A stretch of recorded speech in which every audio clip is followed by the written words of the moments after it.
मन फिराव के योग्य फल लाओ। मेरे प्रिय दोस्तों, भाइयों बहनों, पवित्र बाइबल में मती द्वारा रचित सुसमाचार अध्याय 3। उन दिनों में यूहन्ना बपतिस्मा देने वाला आकर यहूदिया के जंगल में यह प्रचार करने लगा, मन फिराओ क्योंकि स्वर्ग का राज्य निकट आ गया है। यह वही है जिसकी चर्चा यशाया भविष्यवक्ता के द्वारा की गई। जंगल में एक पुकारने वाले का शब्द हो रहा है कि प्रभु का मार्ग तैयार करो, उसकी सड़कें सीधी करो।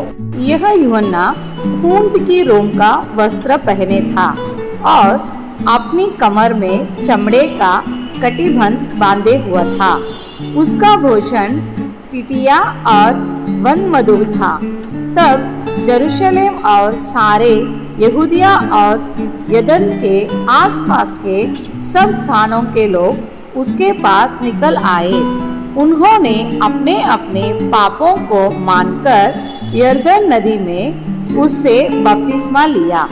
जब उसने बहुत से फरीसियों और सदुकियों को बपतिस्मा के लिए अपने पास आते देखा तो उसने कहा, ये सांप के बच्चों, तुम्हें किसने जता दिया कि आने वाले क्रोध से भागो?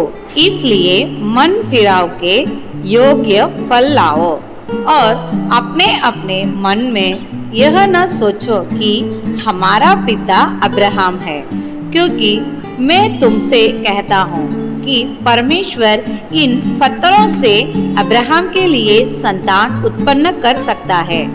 अब कुल्हाड़ा पेड़ों की जड़ पर रखा हुआ है, इसलिए जो जो पेड़ अच्छा फल नहीं लाता वह काटा और आग में झोंका जाता है।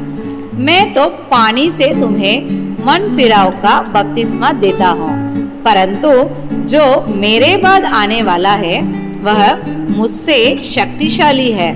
मैं उसकी जूती उठाने के योग्य नहीं। वह तुम्हें पवित्र आत्मा और आग से बपतिस्मा देगा। उसका रूप, उसका सूप उसके हाथ में है और वह अपना खलियां अच्छी रीति से साफ करेगा और अपने गेहूं को तो खते में इकट्ठा करेगा, परंतु भूसी को उस आग में जलाएगा जो बुझने की नहीं।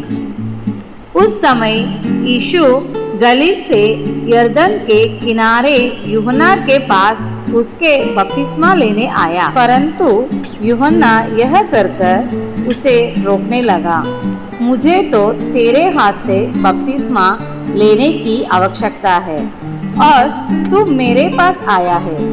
यीशु ने उसको यह उत्तर दिया, अब तो ऐसा ही होने दे, क्योंकि हमें इसी रीति से सब धर्मकर्ता को पूरा करना उचित है।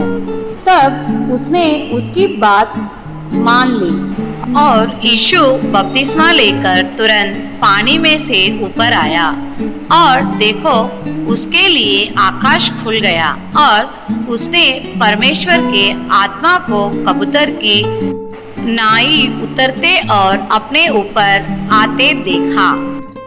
और देखो, यह आकाशवाणी हुई कि यह मेरा प्रिय पुत्र है, जिससे मैं अत्यंत प्रसन्न हूँ।